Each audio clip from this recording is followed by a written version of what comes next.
Alléluia. Gloire soit rendue à Jésus. Nous commençons avec beaucoup de retard. Veuillez nous pardonner pour cela. Je voudrais qu'on prie. Éternel Dieu, nous voulons bénir ton saint nom, élever ton saint nom, te rendre gloire, t'honorer pour qui tu es. Seigneur, nous sommes à notre rendez-vous habituel. Même avec un peu de retard, nous savons que toi, tu es déjà là parce que tu n'es jamais en retard. Alors, prends le contrôle de toutes choses. Que ton nom soit élevé en ce jour. Que les questions que nous avons reçues, Seigneur, auxquelles tu as répondu, trouvent dans le cœur des uns et des autres une place qui était vide, qui avait besoin d'être remplie. Et que chacun puisse, Seigneur, être satisfait. Et que tu parles à quelqu'un aujourd'hui, même ceux-là qui n'ont pas posé de questions, que tu leur parles, que tu répondes aux cris de leur cœur. Je ne suis qu'un vase entre tes mains, vase d'argile, que tu as bien voulu choisir pour, Seigneur, être ta bouche, être tes mains, tes pieds, beaucoup plus être un lien par lequel tu peux toucher certaines personnes. Je te confie ce moment. Prends le contrôle de toutes choses. Ô Saint-Esprit de Dieu, toi qui es là avec nous, je me soumets complètement à toi. Je te soumets toutes choses. Je te laisse la place. Prends le contrôle et que Jésus-Christ soit élevé encore à la gloire du Père. Voici le moment, Seigneur. Glorifie ton nom. Entre dans la maison de tout un chacun. Visite tout un chacun. Toi qui sais toutes choses. Toi qui es Dieu. Enseigne-nous. Parle-nous. Visite-nous. Ôte le voile qui doit être ôté. Fais tomber les écailles de nos yeux. Car la parole déclare que tu connaîtras la vérité et la vérité t'affranchira. Tu es celui-là même qui nous conduit dans toute la vérité. Et ce soir, je te laisse toute la place. Que ce qui est de la chair se taise. Que ce qui est des ténèbres se taise. Que seul, toi, ô Esprit de Dieu, tu parles, tu révèles Jésus, l'unique Sauveur, le médiateur entre Dieu et l'homme, l'agneau de Dieu, le lion de la tribu de Juda, celui qui est appelé Alpha, celui par qui tout commence, celui par qui tout a commencé, celui qui a tout commencé. Car il est écrit, au commencement était la parole était avec Dieu, la parole était Dieu. Et au verset 14 de Jean chapitre 1, c'est cette même parole qui est devenue chair. Quiconque croit en elle, au verset 12, reçoit le pouvoir de devenir enfant de Dieu. Et cette parole a un nom, Jésus-Christ, le Fils de Dieu. Que Jésus soit élevé. Que quelqu'un aujourd'hui voit Christ pour ce qu'il est. Merci de prendre le contrôle. Merci Seigneur Béni sois-tu.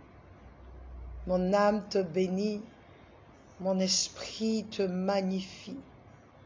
Oh, qui est comme toi, Seigneur? Toi qui nous as gardés pendant tout ce temps, toi qui veilles sur nous. Toi, Seigneur, qui n'as pas changé. Tu es le même hier, aujourd'hui et éternellement. Rien n'est nouveau devant toi. Tu sais toutes choses. Reçois la gloire, reçois l'honneur. Toi qui es assis sur le trône, sois béni, Seigneur. Que ce lieu change, que l'atmosphère change à cause de ta présence, ô Dieu. Que l'atmosphère change à cause de ta présence ici à une autre dimension et dans les maisons de mes frères et mes sœurs, dans le Seigneur, toute personne qui regarde, ô Dieu, que l'atmosphère change à cause de ta présence et que tous t'entendent et te voient dans le nom de Jésus. Car tu es vivant. Tu as dit, voici, j'étais mort et je suis vivant. Alléluia. Que ton nom soit élevé, Jésus. Que ton nom soit élevé. Il est vivant. Jésus est vivant. Le roi de gloire, il est vivant, il est vivant, Jésus est vivant, le roi de gloire, il est vivant, tu es vivant. Jésus, tu es vivant. Ô roi de gloire, tu es vivant. Tu es vivant. Jésus, tu es vivant. Ô roi de gloire, tu es vivant. Que quelqu'un sache aujourd'hui que Jésus est vivant. Alléluia. Il est vivant. Il n'est pas à la croix. Il n'est plus à la croix. Il a vaincu la mort. Alléluia. Les ténèbres se sont prosternées devant lui. Il est vivant. Jésus est vivant. Amen. Amen. Alors nous allons passer. Encore bonsoir à vous. Que Dieu vous bénisse. Vous qui êtes connectés, que Dieu vous bénisse. Et je vous encourage à inviter d'autres personnes afin qu'elles se connectent aussi. Car je sais qu'il y a beaucoup de questions. Ceux qui n'ont pas eu l'occasion de pouvoir poser les questions, je sais que vous pouvez répondre. Vous pouvez écouter et puis entendre. Alléluia. Bienvenue à tous. Bienvenue à tous. Que Dieu vous bénisse. Je profite pour dire bienvenue à ceux que je vois ici. Alléluia. Flora, Jolie, Mbin, Ramakuma. Bienvenue à toi, ma chérie. Que Dieu te bénisse. Alléluia. Alors nous allons partager, afin que les questions... Bienvenue à toi, Stéphane. Révérend Dibi, mon mari à moi, bienvenue. Alléluia. Que le Seigneur vous bénisse. Je vous donne un peu de temps encore, parce que nous avons le sujet que nous traitons est vraiment sérieux et le Seigneur m'a mis vraiment ce thème à cœur parce que il veut que nous allions à une autre dimension dans notre marche avec lui. Il veut que nous allions à une autre dimension. Alléluia. Gloire à Jésus. Moi aussi, j'invite. Alléluia. Alors, nous allons commencer avec la première question. La première question a 3 questions. Quel est le rôle réel du Saint-Esprit dans l'adoration? Il m'aide à adorer ou il parfait mon adoration? Raoul. Alléluia. Raoul Dimbokro. Raoul, je te souhaite bonne heureuse année. Que le Seigneur Jésus fasse de toi un vrai adorateur. Alléluia. Bonsoir encore à toi, bonsoir Dimokro. Et je prie que parce que tu as posé des questions et que avec la réponse, tu vas te lever à Dimokro pour faire des choses. Hein, on dit Dimbokro ou bien Dembokro. Dembokro. Alléluia. Et tu vas faire de grandes choses là-bas. Raoul, je voudrais que tu saches que le Saint-Esprit est tout pour nous. Oui, il est tout pour nous. Si nous voulons réussir dans notre vie de fils de Dieu, enfant de Dieu, le Saint-Esprit est celui qui nous rendra capables d'y arriver. Le Seigneur lui-même nous dit dans Jean 16, 13, je vais lire, Jean 16, 13, qui dit, le Saint-Esprit est l'esprit de vérité et il nous conduira dans toute la vérité. Et le Seigneur, en répondant à la Samaritaine dans Jean 4, il dit à la Samaritaine, il lui dit que les vrais adorateurs sont ceux qui adorent en esprit et en vérité. Donc déjà, tu as besoin du Saint-Esprit pour être dans la vérité dans ton adoration. Parce que c'est lui le Saint-Esprit qui pourra te donner, qui pourra te conduire dans la vérité. Mais il dit, non seulement les vrais adorateurs sont ceux qui adorent en esprit et en vérité, il dit, mais aussi dans Galates 5,16, il dit, mais je dis, marchez dans l'esprit et vous n'accomplirez pas la convoitise de la chair. Ça veut dire quoi? Que c'est seul le Saint-Esprit encore qui peut nous aider à adorer en esprit. Parce que c'est si nous marchons, c'est quand tu marches dans le Saint-Esprit, tu marches par le Saint-Esprit, tu es conduit par le Saint-Esprit, que tu n'accompliras pas les œuvres de la chair. Et c'est encore le Saint-Esprit qui encore produit en nous son fruit,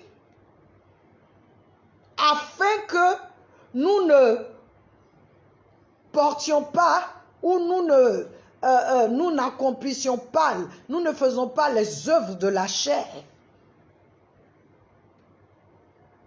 Ce sont les fruits produits par le Saint-Esprit en nous qui changent notre nature, qui changent, je dirais, notre passion, qui fait que tu n'es plus charnel. Parce que il y a d'autres fruits en toi. Si tu lis tout le chapitre, il te dit que l'esprit et la chair, il y a un combat.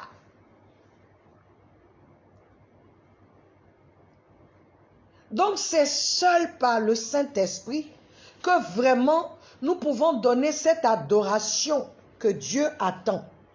Alléluia. Cette adoration que Dieu attend ne peut venir que par le Saint-Esprit. Elle ne peut être faite aussi que par le Saint-Esprit en nous.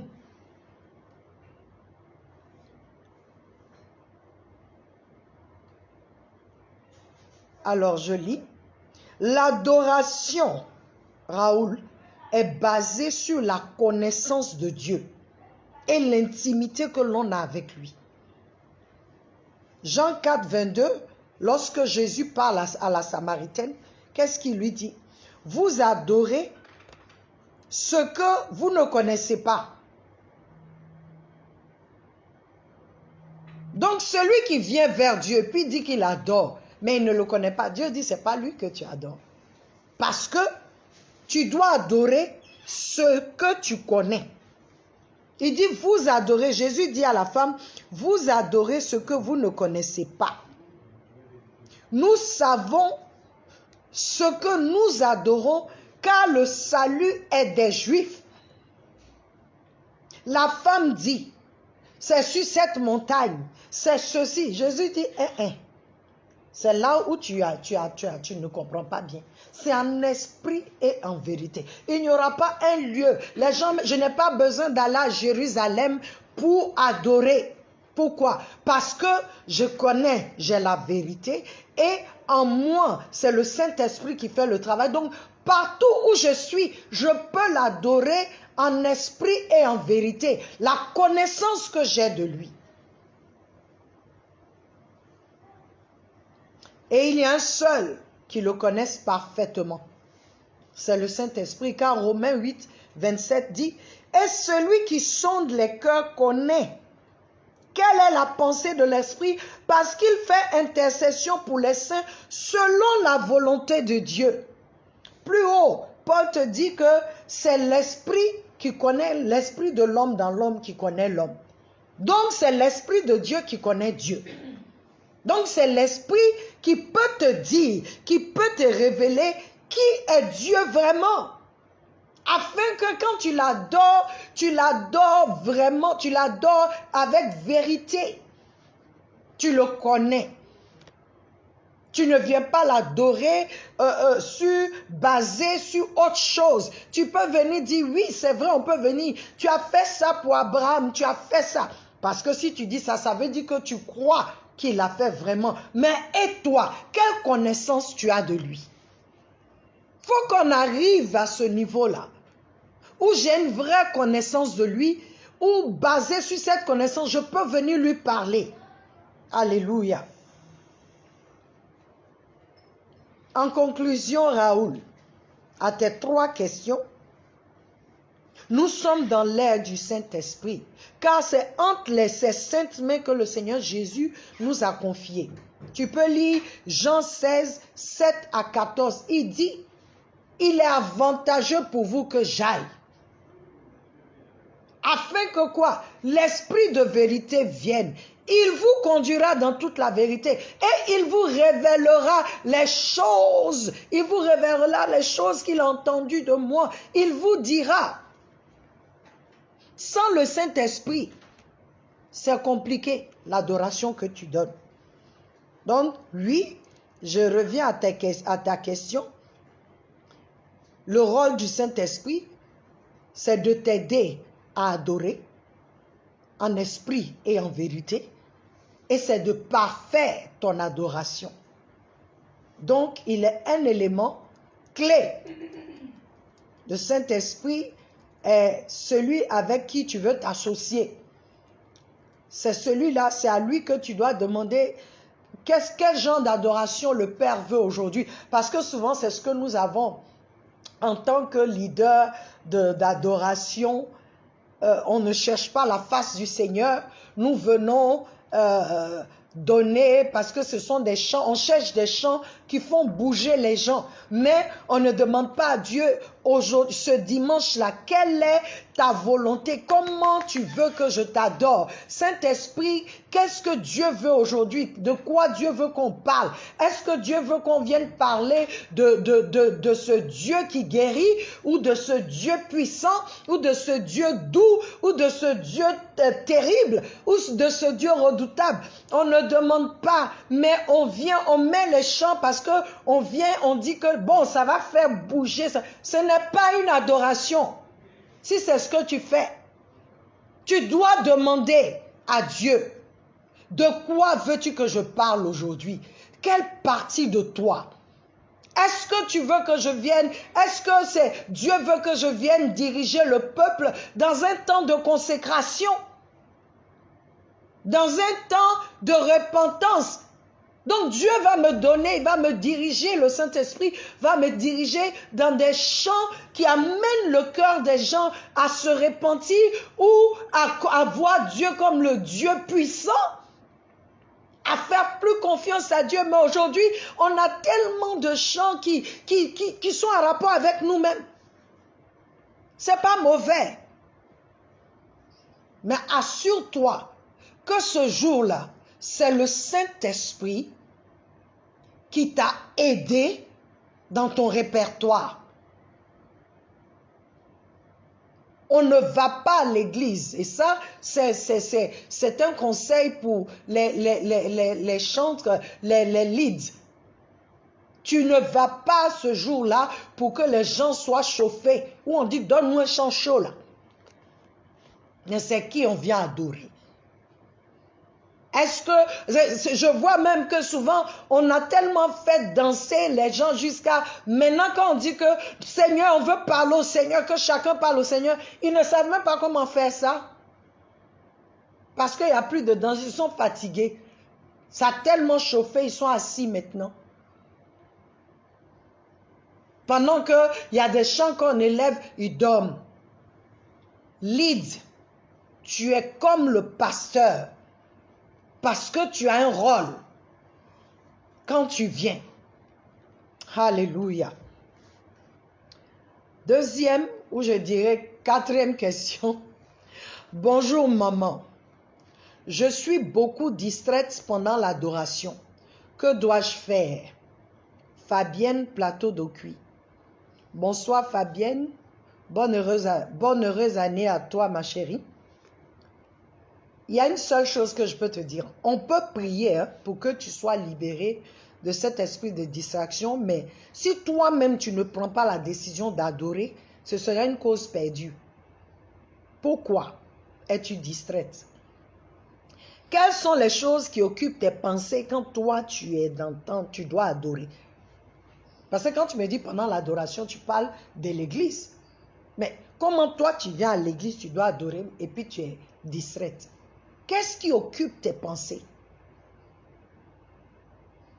Passes-tu du temps avec le Seigneur? Dans la parole, la prière, la louange même, toi seul.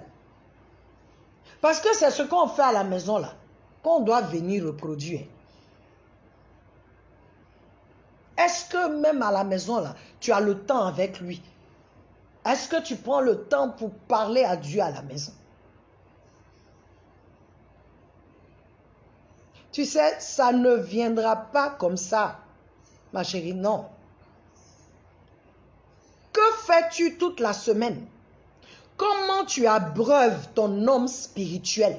Comment tu le nourris? Oui, tout ceci compte. C'est comme un couple marié qui ne passe pratiquement pas de temps ensemble. Ils ne sont ni copains, ni amis, ni camarades. Donc quand ils se retrouvent seuls, ils ne savent quoi se dire. Alors chacun a sur son portable au même moment. Il trouve quelque chose pour se distraire. Si tu ne le connais pas et que tu ne prends pas le temps de le chercher, alors pendant l'adoration à l'église, là, la distraction aura raison de toi. Vous savez, ce n'est pas tout qui ira qu'on peut chasser, on dit par la prière du pasteur. Souvent, c'est un simple principe qu'il faut respecter et obéir qui chassera le petit démon qui veut te fatiguer. Marchons de sorte que quand l'ennemi se présentera, qu'il n'ait rien en nous qui puisse lui donner accès à nous. Alors je t'encourage à prendre une nouvelle résolution dans ton cœur et à t'appuyer sur le Saint-Esprit pour tout le reste. Oui, je vais lire un passage. Je vais lire un passage. Éphésiens 5, 19. Éphésiens 5, 19. parlant à vous-même. J'ai mis ça pour que tu puisses. Paul dit, parlant à vous-même par des psaumes, des hymnes et des cantiques spirituels, chantant et faisant une mélodie en votre cœur au Seigneur, rendant toujours grâce pour toutes choses à Dieu et le Père dans le nom de notre Seigneur Jésus-Christ. Il dit, Paul dit, faut te parler en toi-même par des psaumes, des hymnes et des cantiques spirituels. Mais après ça, il dit chantant et faisant une mélodie en votre cœur au Seigneur. Si tu n'as pas l'habitude de faire ça, que tu viens le dimanche, il faut laisser.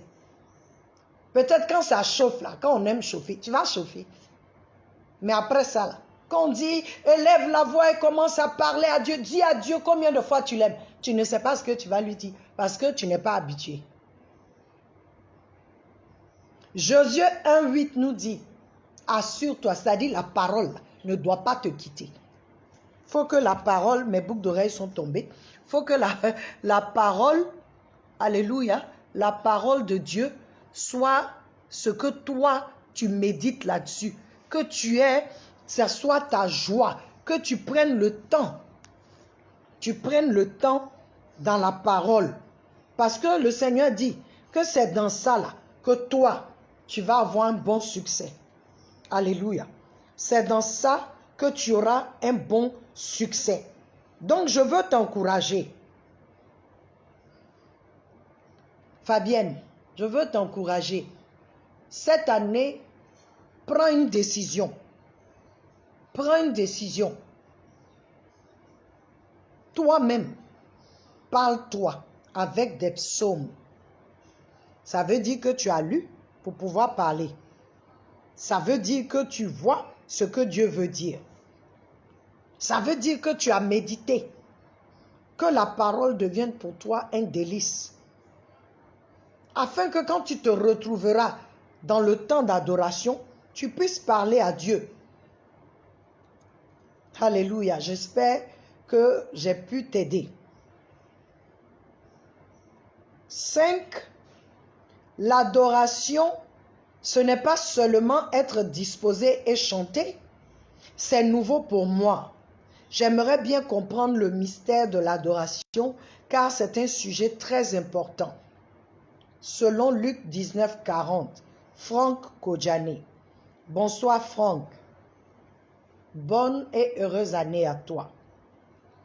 Oui, effectivement, l'adoration est plus que ça, comme tu l'as dit. Ce n'est pas seulement être disposé et chanter.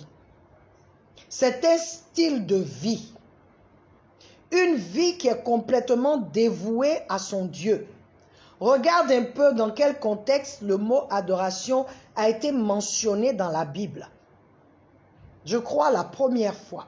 Genèse 22, 5. Abraham dit à ses hommes, restez ici avec l'âne, et moi et l'enfant, nous irons là-bas et nous adorerons et nous reviendrons vers vous. Regarde un peu le contexte. Abraham, Dieu a dit à Abraham de lui donner, de lui offrir son fils. Celui-là qu'il a attendu, son fils qu'il aime, son bien-aimé. C'est-à-dire la réponse, la femme, l'enfant de la femme qu'il a aimé, qu'il aimait. Dieu dit ton fils, l'unique. Pourtant, Abraham avait 2 enfants en ce moment.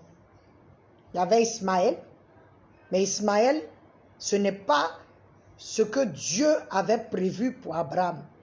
Ismaël, c'est l'œuvre d'Abraham. Comme Sarah, ça prend du temps, l'autre peut me donner un enfant.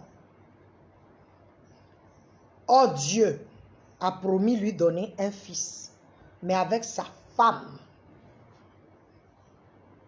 Je veux profiter là pour dire à quelqu'un, recherche ce que Dieu t'a promis.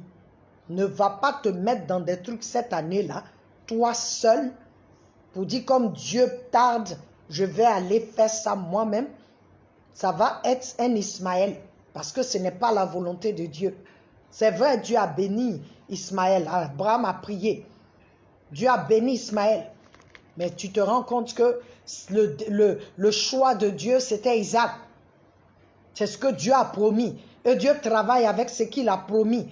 Dieu fait avec ce qu'il a promis. C'est avec ça que lui va agir dans ta vie. Pas ce que tu vas aller chercher, pas ce qui est charnel. Alléluia. Donc Franck, Abraham ce jour-là, est dit qu'il partait adorer Dieu. Il allait offrir son fils en sacrifice à Dieu, qui le lui avait demandé d'ailleurs. Ce n'était pas plaisant du tout pour Abraham, mais obéir à Dieu était plus grand que ce que Dieu lui demandait, la vie de son fils. Et pour te dire, l'adoration est un acte individuel. Même si nous sommes nombreux dans un lieu, les mains levées vers Dieu, chacun de nous, dans le temps d'adoration, adore Dieu individuellement. C'est pourquoi tu vas voir que les gens ont les yeux fermés et chacun parle à Dieu. Le vrai adorateur n'est pas distrait, mais c'est un acte individuel, personnel. Abraham devait aller seul avec son offrande pour l'offrir. Dans cet acte qu'a posé Abraham, tu peux voir sa soumission à Dieu. Alléluia. Tu peux voir sa confiance en Dieu. Tu peux voir que pour son Dieu, il offre le meilleur, ce qui lui est cher et lui tient à cœur. Tu peux voir un homme humble qui est prêt à faire des sacrifices pour son Dieu. Un tel homme est un vrai adorateur. C'est pas quand on vient dimanche, avant de monter sur la scène, on nous dit disposons-nous et puis tu te disposes. Pendant que toute la semaine tu as été un petit démon. Non. L'adoration, le vrai adorateur, c'est quelqu'un, c'est un style de vie. Quelqu'un qui vit, qui est soumis à Dieu. Quelqu'un qui fait des sacrifices pour son Dieu. Quelqu'un qui offre le meilleur de lui-même. Quand ça ne va pas, il s'offre lui-même à Dieu. Ce n'est pas le jour, parce que tu dois chanter, que ce jour-là, tu prends un temps de consécration. Mais quand tu as fini, c'est fini. Non, non, non, non. C'est un style de vie. Donc, ce n'est pas le dimanche que nous sommes adorateurs. Non. Mais tous les jours que Dieu fait. Dimanche n'est qu'un jour où nous venons exprimer devant tous notre appartenance et manifester notre gratitude envers notre Dieu. Les chants sont les résultantes de cette vie et relation que nous avons avec Dieu.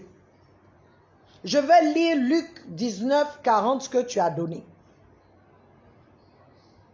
Luc 19, 40, où Jésus dit, si vous n'adorez pas, je vous le dis en vérité, ces pierres adoreront Dieu. Et il répondit et leur dit, je vous dis que si ceux-ci devaient se taire, les pierres crieraient immédiatement. Parce que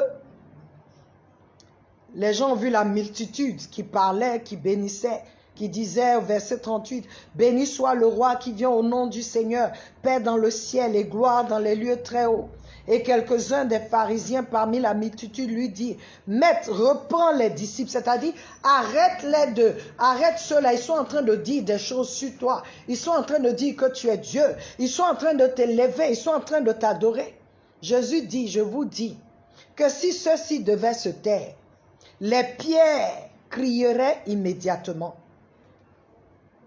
Oui, tout simplement ce que le Seigneur voulait dire. Si nous les hommes, nous refusons d'honorer Dieu, de lui donner cette adoration qui lui est due, la création le fera à notre place. C'est ce qu'il veut dire. Si nous refusons d'honorer Dieu comme il se doit, la création le fera. Alléluia. Gloire à Dieu. J'espère que tu as compris et que tu es satisfait. Alors, nous allons aller à la dernière question, je pense. Dernière question. Bonjour, pasteur. L'offrande et l'adoration ont-ils un lien? Ulrich. Bonsoir, Ulrich. Bonne heureuse année à toi. Que Dieu te garde cette année et qu'il t'utilise pour faire de grandes choses et que tu sois cet adorateur vrai qu'il attend, qu'il recherche. Oui, l'offrande et l'adoration sont liées, Ulrich. L'offrande est l'expression de la valeur que tu donnes à celui que tu adores. C'est l'expression, je dirais, externe de la valeur que tu donnes à celui que tu adores. Nous venons de voir le cas d'Abraham. Dieu a dit à Abraham, je veux ton fils. Il y a une histoire qu'on raconte en Inde, une femme qui avait 2 enfants. Il y a un qui était handicapé et il y a un qui était bien portant. Comme vous savez, en Inde, il y a beaucoup d'idoles. Et ceux-là, elles faisaient partie du groupe qui adorait l'eau. Et elle devait donner une offrande. Cette femme-là a donné son fils qui était bien portant. Elle a mis l'enfant dans l'eau et elle a gardé celui qui était handicapé. Regardez comment les idolâtres sont... Comment je peux dire ça? Comment les idolâtres donnent de la valeur à leurs idoles, font confiance à leurs idoles. Notre Dieu, je dis en même temps, notre Dieu ne cherche pas de sacrifice humain. Je vous dis ça en même temps. Il n'est pas dans ça. Parce que quand il a dit à Abraham, viens me donner là, la Bible dit, quand Abraham était prêt, Dieu dit arrête, j'ai un autre bélier ici, je voulais voir jusqu'à quel point toi, Abraham, tu m'aimes. Toi, Abraham, tu as confiance en moi, puisque tu m'as déjà montré avec l'histoire d'Ismaël que je dois faire attention. Donc, c'était un test. Mais Dieu s'attend à ce que toi et moi, nous lui donnions le meilleur de nous. Et je veux que tu saches que celui qui donne le meilleur, en fait, tu es en train d'exprimer de manière externe la valeur que tu donnes à ton Dieu. Genèse 4 nous raconte l'histoire de Caïn et Abel. C'est par leurs offrandes que nous avons su qui avait Dieu en haute estime et qui n'avait pas Dieu en haute estime. La Bible dit, je crois que j'ai parlé de ça, que Caïn est venu donner les fruits. Caïn, en tant que laboureur, est venu donner les fruits de ce que son travail, il est venu donner les fruits. Il a offert les fruits. D'aucuns diront, mais il a offert, c'est une bonne chose. Mais lorsque Abel est venu pour son offrande, je veux que tu saches que c'est l'adoration. Lorsque Abel est venu avec son offrande, Abel est venu avec ce qui était gras, ce qui est premier, les prémices, ce qui est bon. C'est ça il est venu donner. Mais on ne nous dit pas que c'est ce que Caïn a fait. On dit il a donné. Il ne suffit pas de donner. Jésus encore nous montre avec cette veuve dans la synagogue au temps des offrandes. On dit les autres sont venus avec, ils ont donné de leur superflu, c'est-à-dire de leur abondance, ils ont donné. C'est pas que Dieu n'était pas content. Mais cette veuve n'avait rien. On dit le seul centime qu'elle avait, c'est ce qu'elle est venue mettre. Et c'est d'elle que Jésus a parlé. Il dit, en vérité, elle a donné plus que tous les autres. Pourquoi? Parce que son cœur a parlé. Je n'ai rien. mais tu es tout pour moi. Je reconnais que tu es Dieu. Je te fais confiance. C'est ce que ça voulait dire. Donc, ce n'est pas seulement... ça commence par ta vie, Ulrich. Ça commence par ta vie. Le style de vie, quand toi tu dis, moi, c'est Dieu, c'est un style de vie, c'est fini, c'est lui que j'adore. Donc, la manière déjà dont tu vis est déjà une offrande. Mais quand on donne l'occasion encore de bénir Dieu, à cause de la manière dont tu vis, à cause de ton attachement à lui, à cause de ta confiance à lui, à cause de ton amour pour lui, tu feras beaucoup plus. La Bible dit Salomon a offert, c'est-à-dire l'offrande de Salomon a tellement plu à Dieu. Pourtant, son papa plaisait aussi à Dieu. Faisait des offrandes, des holocaustes. Mais on te dit combien d'animaux Salomon a donné. Pour Dieu, c'est le cœur. Parce que tu peux donner beaucoup d'argent et puis ta vie là n'est pas une vie d'adorateur. Tu n'es pas un vrai adorateur. Dieu, c'est nous les hommes en fait. Dieu voit ça. Mais quelqu'un qui a le cœur pour Dieu, quelqu'un qui est un vrai adorateur, va toujours donner ce qui va réjouir le cœur de Dieu. Ce n'est pas dans la quantité, c'est dans la qualité. Quand tu as les moyens, la quantité et la qualité vont ensemble. Mais déjà en premier, la première offrande, c'est toi, c'est moi. C'est ton cœur que tu donnes à Dieu. C'est ta soumission totale à Dieu. Alléluia. Donc oui, il y a un lien. Il y a un lien, il y a un lien. L'offrande est ta manière externe d'exprimer à Dieu.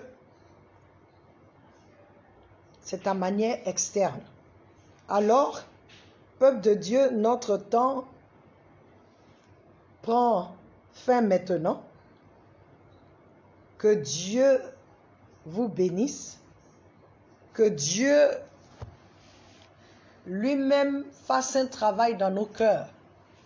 Oui, que Dieu fasse un travail dans nos cœurs. Que l'Esprit de Dieu, le Saint-Esprit, prenne le contrôle, que nous nous soumettions à lui. Que cette année, toi et moi, nous laissons le Saint-Esprit faire. Et nous allons parler samedi du rôle du Saint-Esprit dans l'adoration. Alléluia. C'était ça notre thème. Donc je pense que tu as vite compris. Toi qui as posé la question. Je voudrais nous encourager à encore écouter et réécouter ce que nous avons enseigné le samedi dernier, pour que vous sachiez que Dieu regarde au cœur d'abord. La vraie adoration commence dans le cœur. C'est avec le cœur, c'est le lieu où ça se passe. Le cœur, et je vous ai dit que c'est le vrai toi, c'est le vrai moi qui vient devant Dieu, qui ne peut pas mentir. Et Dieu veut qu'en cette saison particulière, que nous soyons ces adorateurs qu'il recherche, que nous puissions l'adorer en esprit et en vérité. En esprit et en vérité. Que ce ne soit pas charnel. Quand tu vas à l'église et puis je ne dis pas de ne pas danser parce que tu dois danser, c'est ce que le Seigneur veut. Nous devons danser devant lui. Les psaumes nous encouragent. Venons avec des cris de joie. Dansons devant le Seigneur avec des timbales et tout ça. Ça, c'est Dieu. Tu dois le faire. Mais il faut que ce soit en vérité. Il faut que ce soit en vérité. Il faut que ce soit en vérité. Et Dieu recherche ses adorateurs. Nous allons prier. Seigneur, je lève devant toi Raoul Demboko, afin que tu fasses de lui cet adorateur vrai et que Raoul s'appuie sur toi, ô Saint-Esprit, pour tout ce qu'il va faire dans le royaume. Car la Bible nous déclare que Jésus était avec toi. Saint-Esprit, tu étais avec Jésus sur la terre. Tu l'as dirigé, tu l'as guidé dans tout ce qu'il devait faire. Qui sommes-nous pour le faire sans le Saint-Esprit?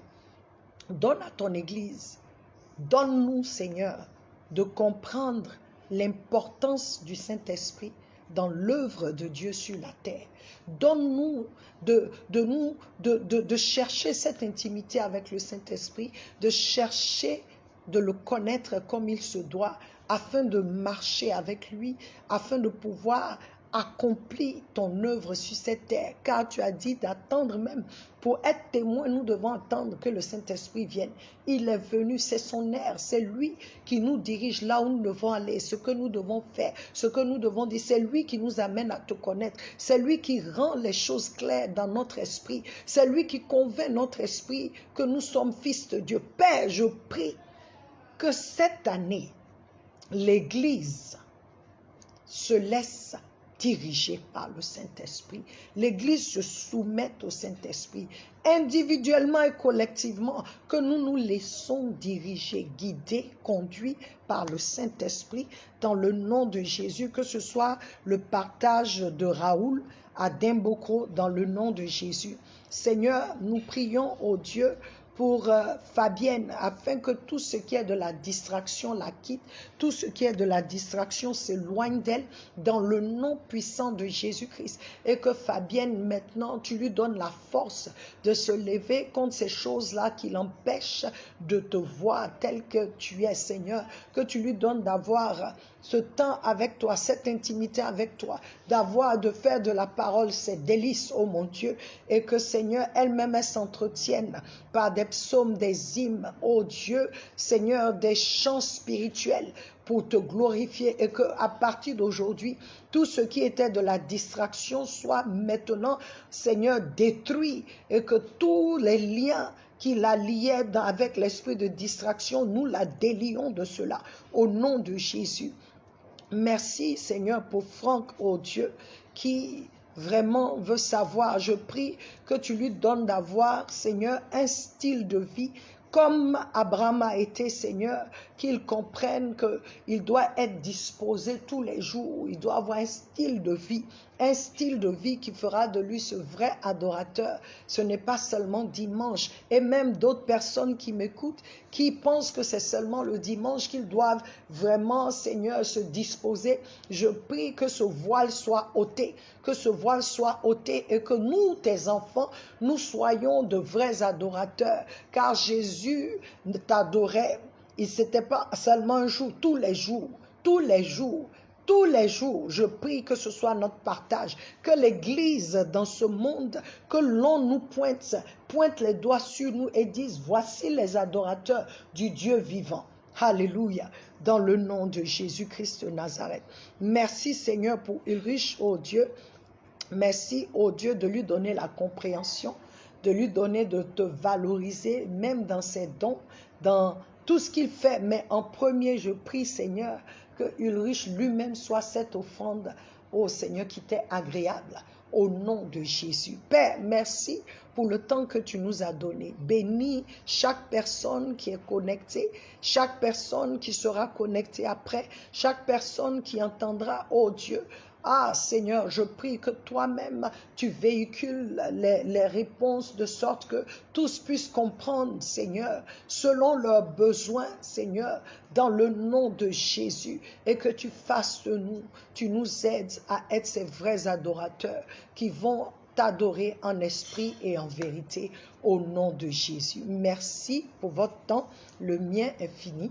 Que le Seigneur, le Dieu de gloire, vous bénisse. Et à samedi 18h30, nous allons parler du Saint-Esprit, le rôle du Saint-Esprit dans l'adoration.